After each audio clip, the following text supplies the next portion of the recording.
What's up, guys? Simone Fan 101 here, and it is time to do another review now that I'm home by myself and I still have the benefit of light during the day. It's beginning to that time of year when, like at 5:30, 6 o'clock, it's practically dark.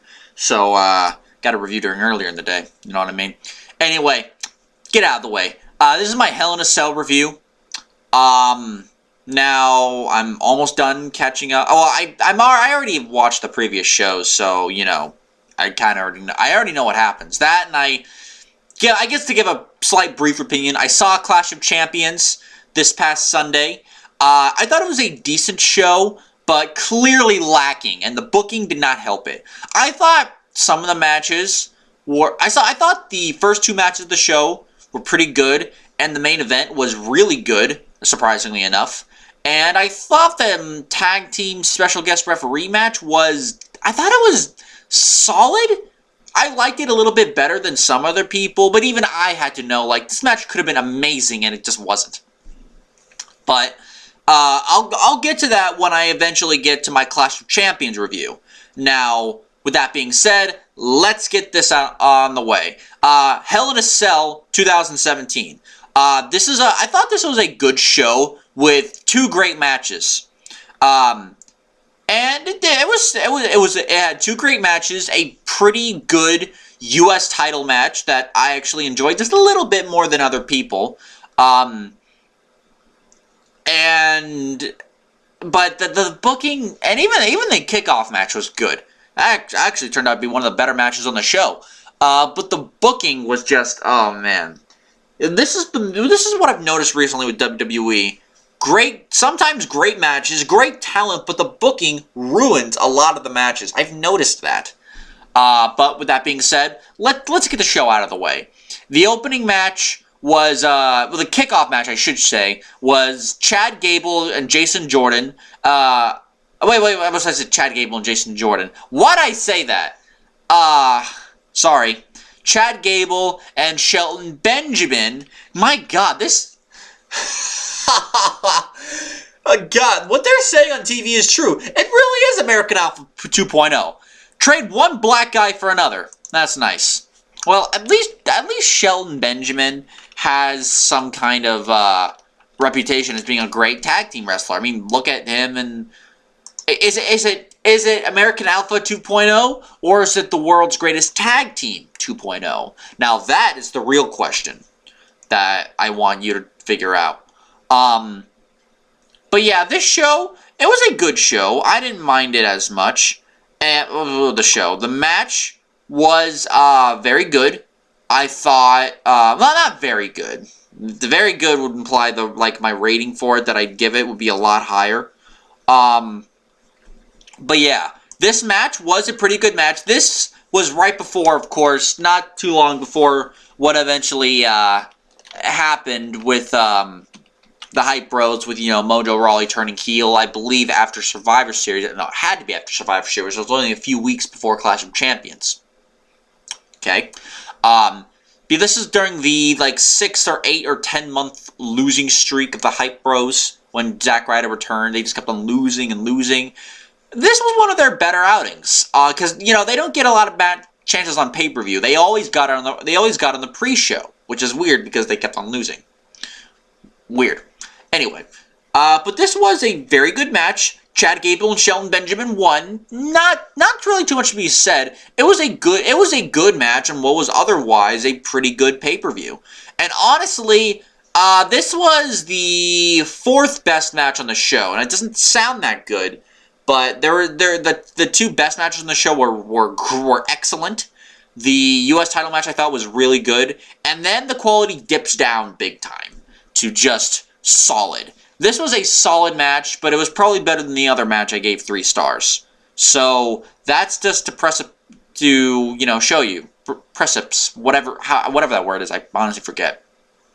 You know how good and bad of a show this was. I guess you could say there was a lot of good, but a lot of bad. So let's continue on to the actual pay-per-view. The actual pay-per-view, the pay-per-view itself, not the kickoff match, started out with the New Day defending the SmackDown Tag Team Championships against the Usos. This would be the first tag team Hell in a Cell match since 2006, when DX, which was Triple H and Shawn Michaels, teamed up to face the team of Big Show, who was the ECW champion at the time, Vince McMahon, and Shane McMahon. A noticeably much younger Shane McMahon. This was the first Hell in a Cell tag team match in 11 years, and this was the first Hell in a Cell tag team match that was actually for the tag team championships. The tag team titles were never defended in Hell in a Cell before, so this is a first. This match was, but they started out, they peaked at the show early. This was the best match on the show. This match was freaking awesome. One of the better Hell in a Cell matches in the last 10 years, I'd say. You know, especially comparing with Hell in a Cell matches like, say, Randy Orton and Mark Henry, which was not a bad match, but definitely could have been a lot better. But, you know, a lot of matches that, you know, should not be inside Hell in a Cell. So it was a real treat to get these two teams inside Hell in a Cell. And honestly, considering that these guys have feuded for months, dating, this was in October. They've been feuding since June or July, one of those 2 days. The fact that they're getting a Hell in a Cell match after months and months of feuding, I'd say it was appropriate that they got a Hell in a Cell. I did not mind it. So the Usos, they got kendo sticks. Big E grabbed a chair. I don't think Xavier grabbed anything unless he still had his trombone with him. Yeah, so the participants in this match was Big E and Xavier. Kofi, I believe, had a foot injury that he suffered not too long before this match happened. This match was freaking mayhem from beginning to end. Usos went to attack with the kendo sticks. That didn't work out well.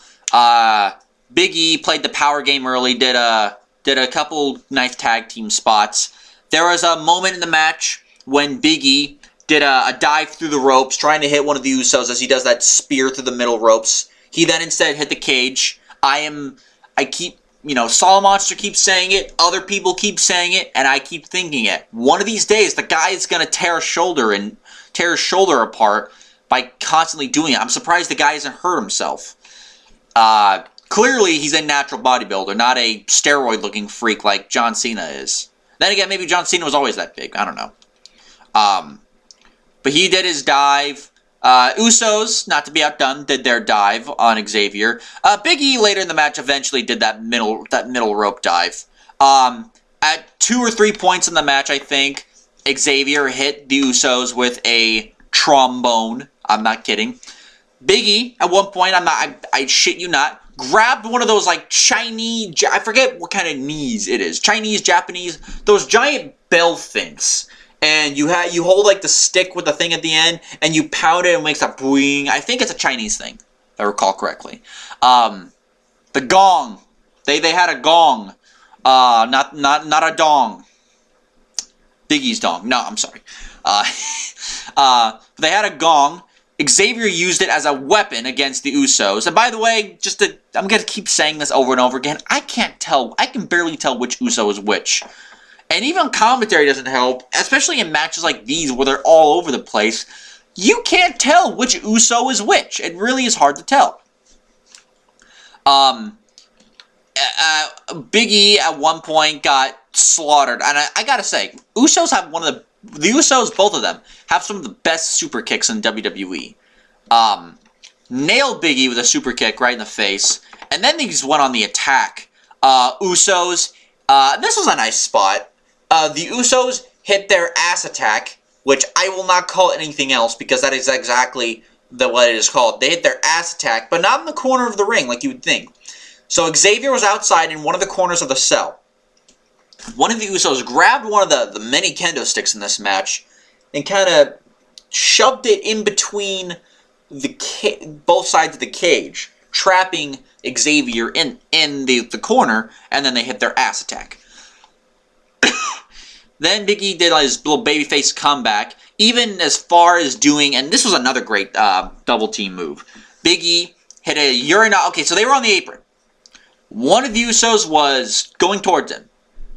Now, we've seen this spot before where somebody hits a urinage on the ring, on the apron. Bray Wyatt's done that. Big E hit a urinage from the apron onto the floor. But then all of a sudden, Xavier comes right the hell, and they shot this too on camera. He comes right the hell out of nowhere and hits a backbreaker at the same time, the backstabber. Not the backbreaker, backstabber.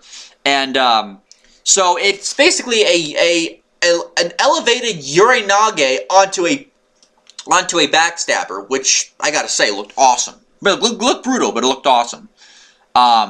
They went for the New Day finishing move. God, I cannot remember the name of that move. Not the Unicorn Stampede. Maybe it should be called that. But God, what was the name? What's the name of their move? Ah, God. Midnight Hour. That's what it's called. Sorry. But Midnight Hour. I could not remember that move. I'm sorry. I could not remember it. And I was like, what the hell was it again? Anyway, so they hit the Midnight Hour. One of the other Uso broke up the pin. Then what happened was, and this is a little bit of payback from earlier.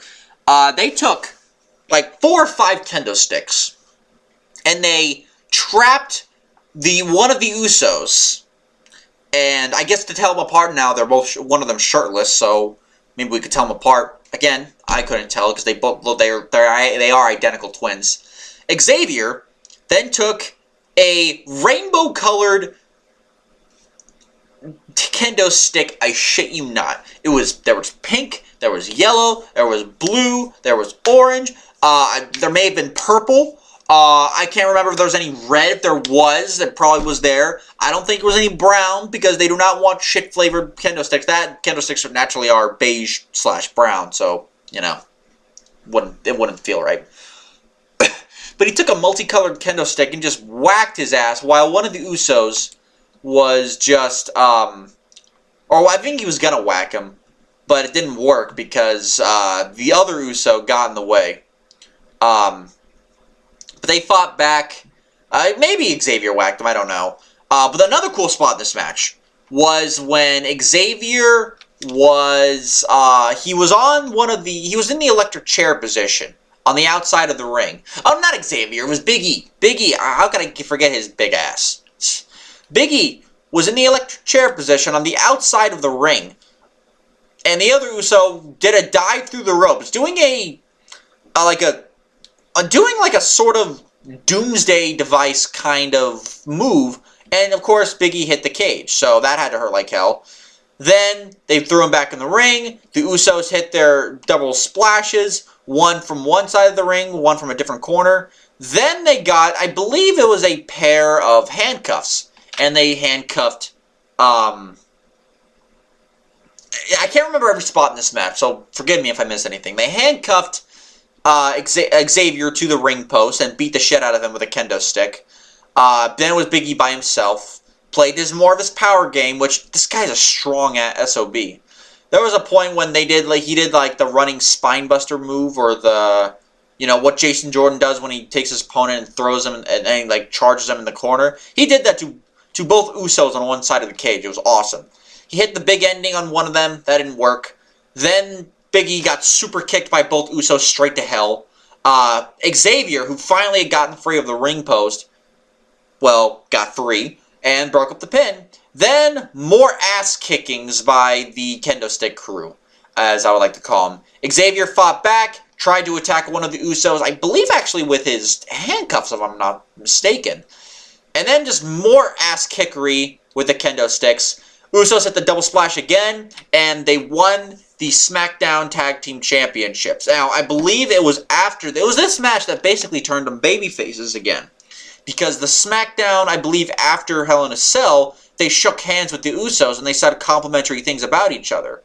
So basically, this great rivalry culminated in both of them being cemented as babyfaces. So any chances of us getting a heel New Day anytime soon just to kind of spruce up the act? Probably was was dashed with this rivalry. I don't mind it too, because this rivalry kicked ass. And it culminated in the best match of the feud. Next match, this was the best match of the night. Next match, definitely not as good. Didn't have a chance in hell of living up to it. It was Rusev against Randy Orton. You knew Randy Orton was going to win this. Most people did. Rusev, as much as I wanted Rusev to win.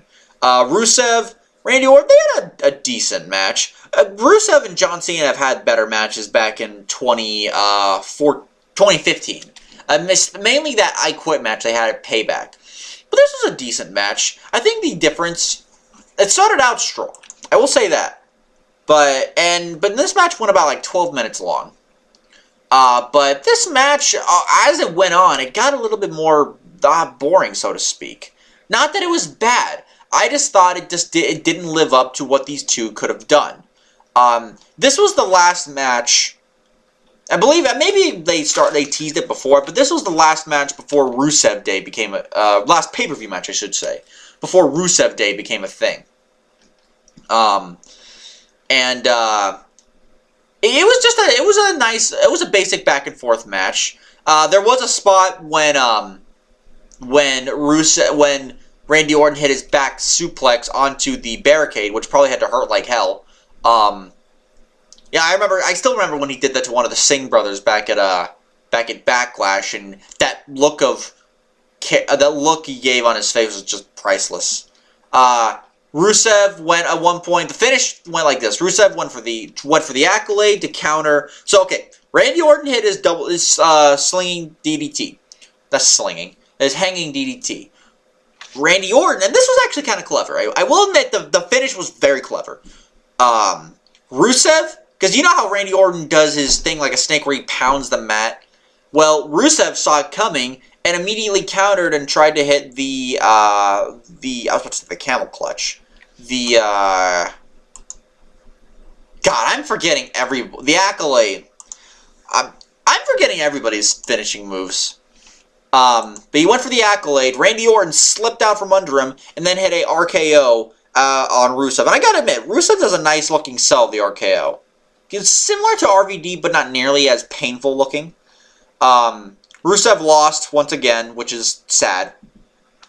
But if it ain't, look, and I was pissed. I still am kind of pissed that they didn't put Rusev in that spot, in the WWE title spot. But if it wasn't for that, we would never have gotten Rusev Day, and I am so happy we got Rusev Day. Next match was, in my opinion, the third best match of the night.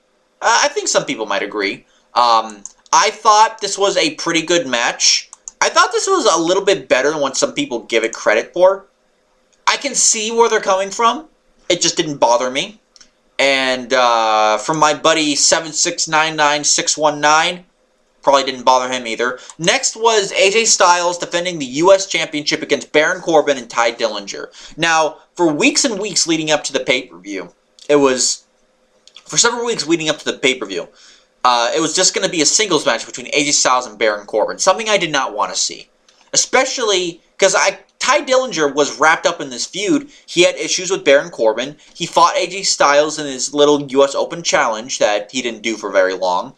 And at one point, Ty Dillinger beat Baron Corbin in a singles match on TV about a week or two before the pay-per-view. And yet there was no announcement for Ty Dillinger to be on the show. It wasn't until the Kickoff show that Dillinger went to Daniel Bryan. And Daniel Bryan's like, you know what? I'll put you in that match. You beat Baron Corbin. You should be #1 contender. But can't do anything about Baron Corbin now, so I'll compromise and make it a three-way. And that's exactly what happened. In my opinion, we got a pretty damn good three-way. This was a really good match. Baron Corbin was the target in the beginning of the match. Styles and Corbin went right on the attack and immediately took him out of the equation. And then it became for a little bit a singles match between Dillinger and Styles, which, of course, as we all know, is never a bad thing. Then Baron Corbin came in, and this is where some people would say the match died. Baron Corbin did work heat a lot of times on Dillinger and on Styles. He did work a little bit of heat. Now, you could say there may be a couple moments or two of boredom, but I will never say that this match bored me at any point in the match. Because I know some people don't like Baron Corbin. I get that. I know some people don't like Baron Corbin. But I hate it when some people Just because you don't like someone doesn't mean they haven't improved or they're never good. That's why I hate the people that's why I hate listening to people who shat all over Dolph Ziggler, because they don't care about him. Granted, WWE has given us a little reason to care, but when he puts on a good performance, people still shit on the guy. And I'm just like, dude, WTF. It just gets to me. Anyway, Dillinger worked the Dillinger. Baron Corbin obviously worked the power game. Styles bumping like a madman. There was a nice little spot, I got to admit, when AJ Styles, Baron Corbin slung Styles over him, and Styles hit kind of that running corner clothesline that he usually does in the turnbuckle. Then he threw Styles rib first right into the ring post on the bottom, and I gotta admit, that looked pretty brutal. Worked more heat for a while. Again, it wasn't boring. I didn't think it was boring. Some other people might think so, I didn't. In fact, there was a moment when Styles was slung himself over the top rope into the ring, going for some kind of move, probably most likely a forearm, and Corbin just punched him right in the face, and that just looked that looked awesome. Baron Corbin was once again at one point taken out of the equation. Then it became Dillinger and Styles again, which hilariously enough, Dillinger was taking it. There was a Styles had Dillinger in the calf crusher. Baron Corbin grabbed Dillinger and I pulled them out of the ring. Styles then went on the attack on the outside. And was thrown right into the ring post. It honestly looked like it sucked. Then it became a match between Ty Dillinger and Baron Corbin. Dillinger went for... Not Dylan. I keep saying Dillinger. Corbin went for the Winds of... I was about to say the Winds of Change. God. I really am messing up everybody's moves. It ain't End of Days. End of Days is his finishing move. God, what's the move called? Deep Six. That's what it's called. I'm forgetting everybody's names. I apologize. I'm sorry. But, hit Deep Six. Styles, I think Dillinger may have kicked out. Styles went for a springboard forearm. This was a nice spot. Baron Corbin grabbed Styles as he was going for the springboard forearm. Then he hit a choke slam onto the knee, that choke slam backbreaker. That looked brutal as all hell. Charging clotheslines from both Corbin and Styles, and then eventually Dillinger even got a super kick on Corbin. Sorry, that was a hiccup, I think.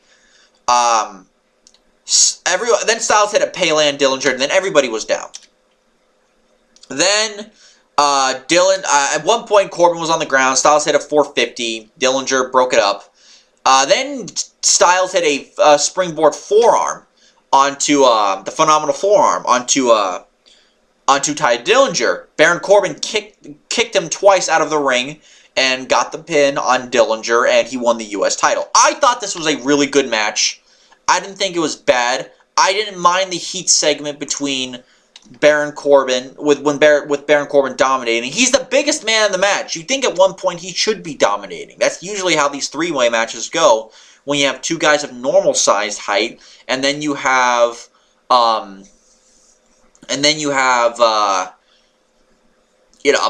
big guy in comparison.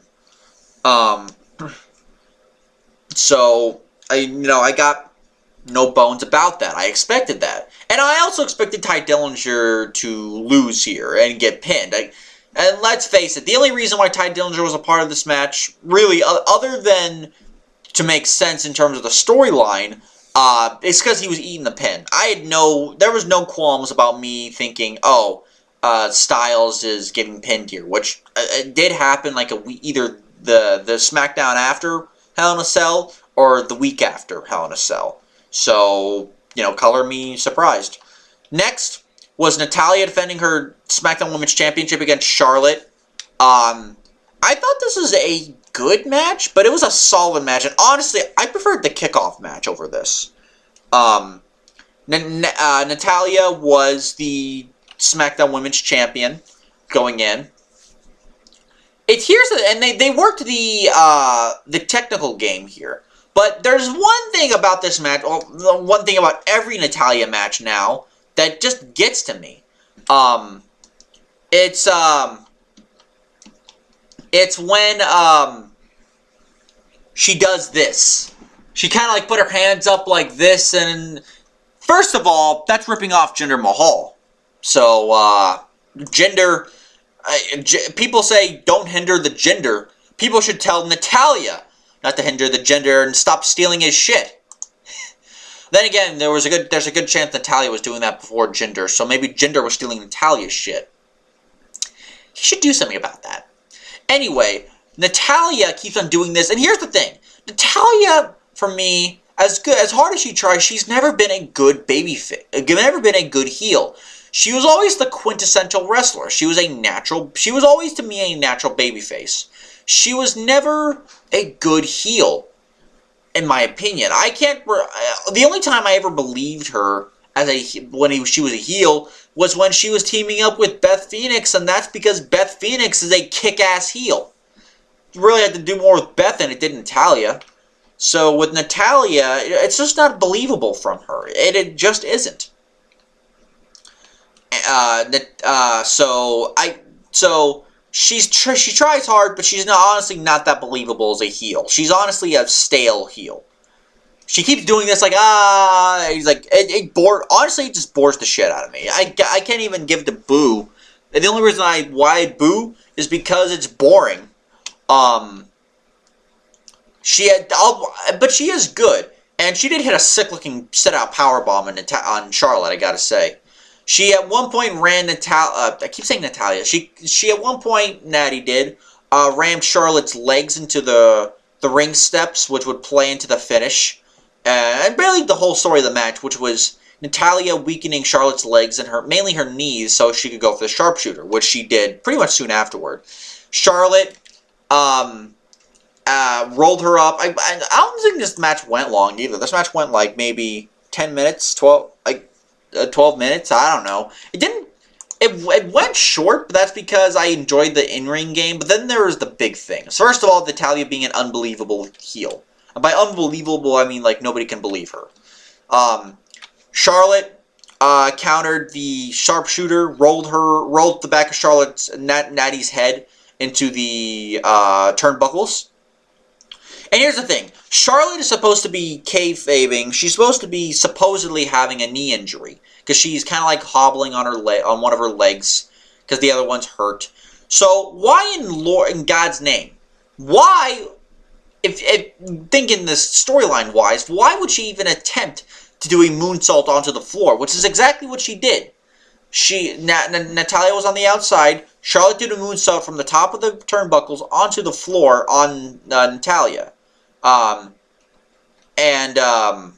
Then, pretty much soon after that, like a few seconds after that, when they both got back on their feet, Natalya just grabbed a steel chair, hit Charlotte in the legs with it, and, just kept going after the knee.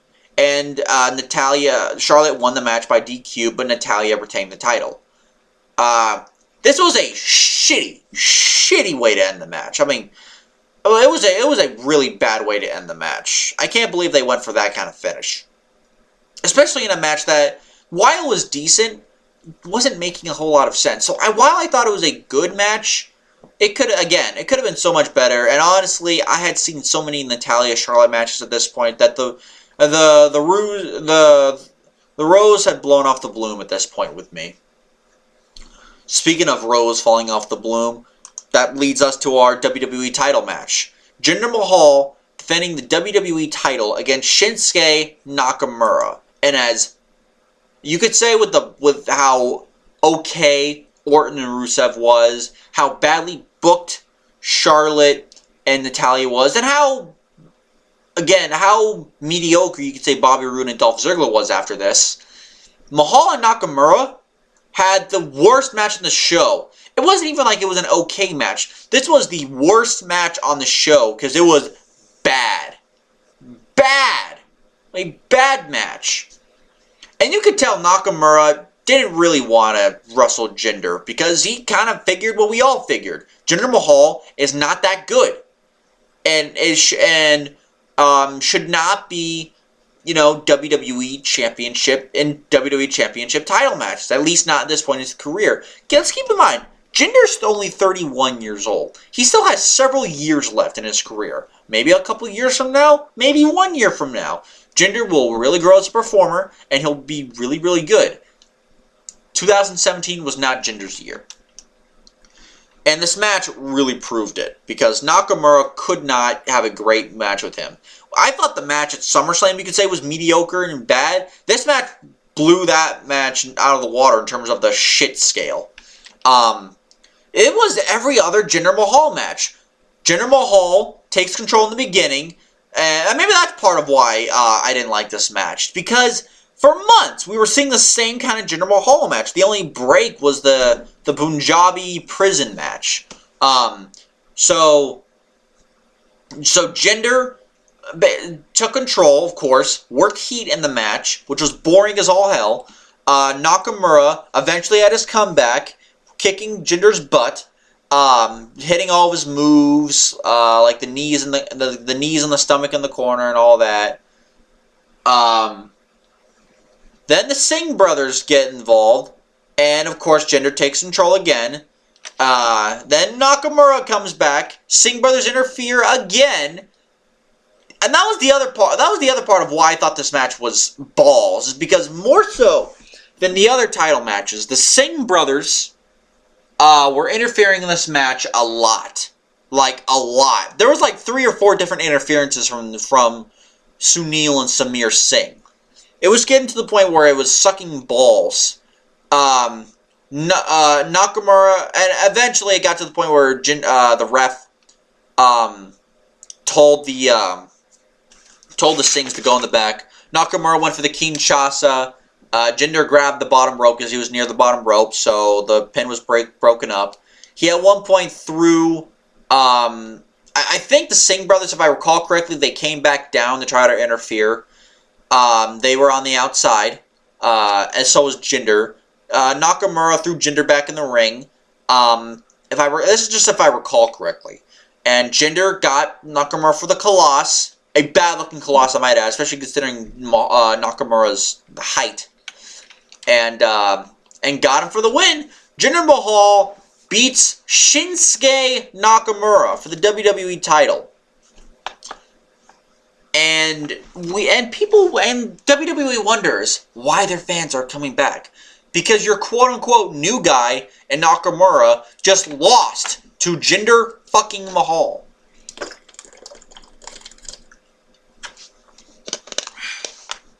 People have ranted and raved on it. I ranted and raved on it enough. I'd continue to do that if it wasn't for the fact that AJ Styles, as of recording this video, is now WWE Champion. So let's just continue before I lose my mind. Next was Bobby Roode and Dolph Ziggler with his non-entrance. I thought this was an okay match, but it was clearly just a filler match. Even though it actually went a good amount of length, all the matches on here on this card went over 10 minutes. So you can't say that each match didn't get a good amount of time. But I think out of a lot of people on this show, on this match, the match didn't interest them. And honestly, it didn't interest me either. I mean, those guys, they hit their moves. Ziggler with the Famouser, Roode with a pretty good-looking Uranage, and really more similar to the Rock Bottom move. I've seen people who hit, there's like a little bit of variation. Booker T, The Rock, they hit their variation of the Rock Bottom, but they always went down with their opponent. While guys like you could say like Samoa Joe and Bray Wyatt, they just throw their people on the mat. And Roode is one of the people who does a Rock Bottom variation in terms of the name, rather than the standard Uranage. I will give her that. She's got a sick-looking Uranage. But nobody was really interested in this match. It wasn't a bad match. It wasn't. It was just okay. And it ended in another cheap finish. So what happened was, Ziggler at one point was,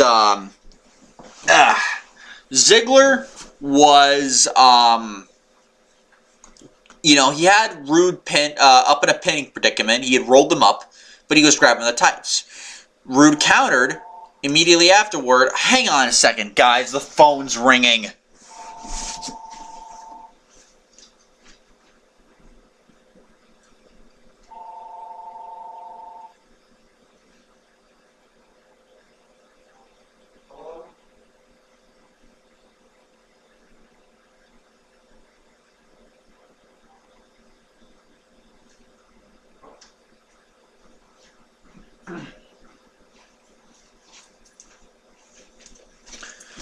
Of course, I answer the phone and nobody answers. So, far as I know, that was a waste of my time.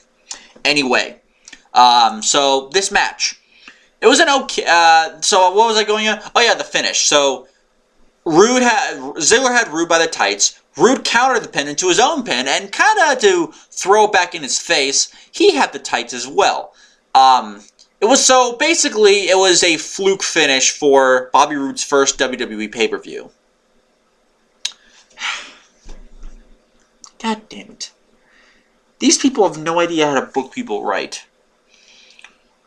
Nakamura, Bobby Roode, the Revival, although you could say that's not their fault because each member of the Revival keeps getting hurt. Asuka with going to 50-50 with Alicia Fox in 4-minute matches, even though she should be destroying Alicia Fox in a minute and making her look every bit the fool that she is. And just keep going after jobbers. Damn it. Do these people not know how to book their new people anymore? Jeez. I'm sorry, guys. I'm just so sick of them seeing their best talent go down the shitter. Anyway, next. Oh yeah, and of course, after the match was over, Ziggler was understandably pissed. Hit Rude with a zigzag and walked away. So it was an okay match, but again, could have been a lot better. And yeah. Let's get right in the main event. Main event was Shane McMahon and Kevin Owens.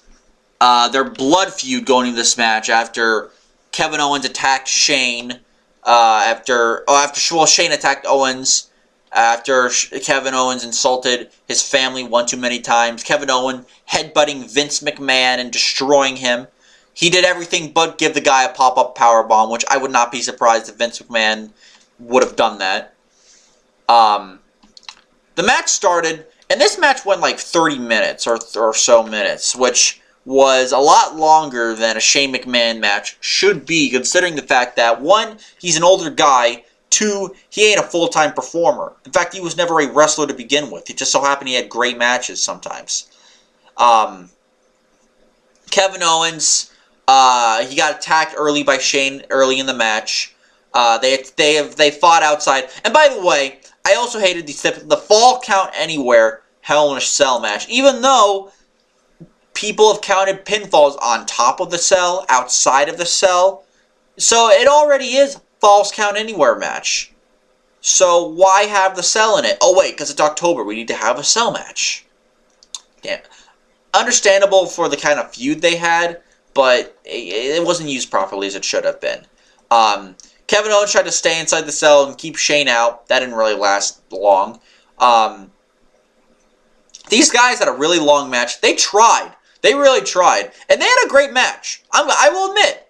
You could say it went too long, but these guys still had a great match in the end. It reminded me of Undertaker and Shane McMahon when Shane first came back at WrestleMania 33, I believe.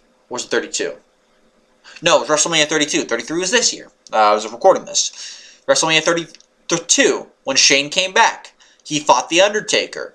It was a case where the match went really long, but it was, and even though you could say it dragged and it helped bring the match down, it was still a very good match. Same thing here. Match went very long, but Shane did his best, and they still had a great match at the end. In fact, I'll say this match was better than the Shane Undertaker match. There was a nice spot when Kevin Owens went for pop-up powerbomb. Shane countered that into a triangle chokehold, which was really good looking. They went outside at one point, and Kevin Owens had a powerbomb, still from the triangle choke position, onto steel stairs, which was brutal looking. Kevin Owens, at one point, he put Shane against a table in the corner of the cell. Kevin Owens ran on the apron, went for his rolling senton, his corner senton move. He hit nothing but table because Shane got out of the way. That looked like it hurt like hell. Shane then beat him up with the piece of the table left, which admittedly I've never seen before. I've never seen people do that. Then Shane went from coast to coast with the trash can, which admittedly, he almost missed. He got the can, but he almost missed it. went on to beat the hell out of Kevin Owens with the can. They both went outside the cell, which there was a funny moment when, Shane McMahon, who's your commissioner, told the referee to unlock the steel door because it was chained up, and the referee's like, I can't do it. So he said, screw this. He grabbed, I think, like a pair of pliers or some shit, like a giant pair, like garden pliers almost, and pried that sucker right in half, and basically cut it open. Kevin Owens by this point came back into his own. He even headbutted Shane McMahon on the floor, which I gotta say looked like it hurt like hell. Kevin Owens at one point went for the top of the cell. Shane McMahon was headbutted right onto a table. And Kevin Owens went for he looked like he was going for a frog splash or a senton. Which, if it was Jeff Hardy, no doubt Jeff Hardy would have won for the senton. But I was basically Matt Hardy. But Kevin Owens, it's like he was fighting with himself to do it. He wanted to do it, but he couldn't. He was trying so hard to do it, but he couldn't. He's not crazy like Shane is. So Shane, instead, went on the top of the cell. They fought each other for a while, did moves on top of the cell. They stayed. I was kind of surprised. They stayed at one part of the cell. They didn't really. They were like, if the way the camera shot, they were like on the right side of the cell. They never went over towards the left, which was weird. Kevin Owens went for a pop-up powerbomb on top of the cell. He actually hit it. I thought the match was over right there, but there was no referee. So yeah, falls count anywhere, Hell in a Cell, my ass. Shane McMahon then kicked. They were on the side of the cell, right? So they were come back down. Shane McMahon attacked Kevin Owens. Kevin Owens fell about halfway off the cell and hit a table. So this is what happened. This was the finish of the match. He could have gone for the pin, but knowing Shane, he's a crazy SOB. He put Kevin Owens on top of one of the tables, right? One of the other announce table. Then he went on top of the cell, and then you wouldn't notice it at first, but somebody, because you were watching Shane, not Kevin. Shane went for his elbow dive off the top of the cell. And like with WrestleMania 32 with The Undertaker, he missed. But Kevin Owens didn't move out on his own. If you rewatch it from the way they shot it, you could see someone pulling Kevin Owens out of harm's way. And when they replayed it, when they showed it, it was actually Sami Zayn who pulled Kevin Owens out of harm's way. They went to gurney Shane McMahon out of there. Sami Zayn went to break it up. The emergency people shoved Shane on his back, put Owens on top of Shane, and 1, 2, 3, because the match is still going on, Kevin Owens beats Shane McMahon inside Hell in a Cell. This was a great match. It dragged a little bit here and there, but it was still a great match.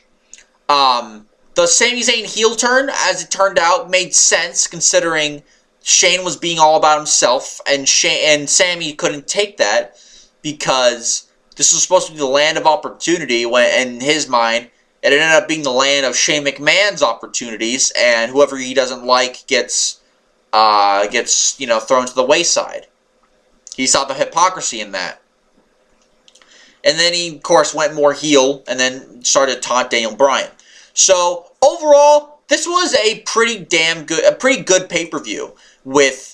But it was also marred by other things. We had 2 great Hell in a Cell matches, a really good U.S. title match, and admittedly a good Kickoff show match. Too bad I can't count the Kickoff show as part of the fun.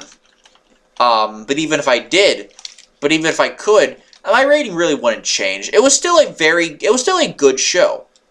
But it was marred in some ways by the booking. By Jinder Mahal still being WWE Champion at this point, which was just a freaking travesty. I mean, I know we got AJ Styles and Brock Lesnar, but think about it. We could have gotten Shinsuke Nakamura and Brock Lesnar, which we've never seen AJ Styles and Nakamura. We know we have. I'm sorry, tongue twister. We've never seen Jinder Mahal. No, God, I keep screwing it up. We've never seen Brock Lesnar and AJ Styles before Survivor Series. But we also haven't seen Brock Lesnar and Shinsuke Nakamura since 2006. Because believe it or not, they actually had a couple matches back in 2006. One of them was a singles match for the IWGP champion, which Brock was IWGP champion. So yeah, there is that. So there is a little bit of history there, but we got Styles and Lesnar, which I wouldn't really take back. So overall, I thought this was a pretty good show, but man, there was a lot of baggage. So I'd call it a good show. It was above average. It wasn't bad. But you got to go in knowing a couple things. So with that said, guys, next time I'll see you with my Clash of Champions review. Be well, stay safe, have a good day. I'll see you next time, guys, with my Clash of Champions, with my TLC review. And if that is my last review of the day, I will make a third video detailing my Royal Rumble contest. Yes, the Royal Rumble contest is still going on. I was waiting till after COC, Clash of Champions, in order to actually do it, because that is the last pay-per-view before the Royal Rumble, which we still have more of a month on. I think that, if I recall the date, it takes place on the 29th. So have a good day, guys, and I'll see you next time with my TLC review, later, and have a good day.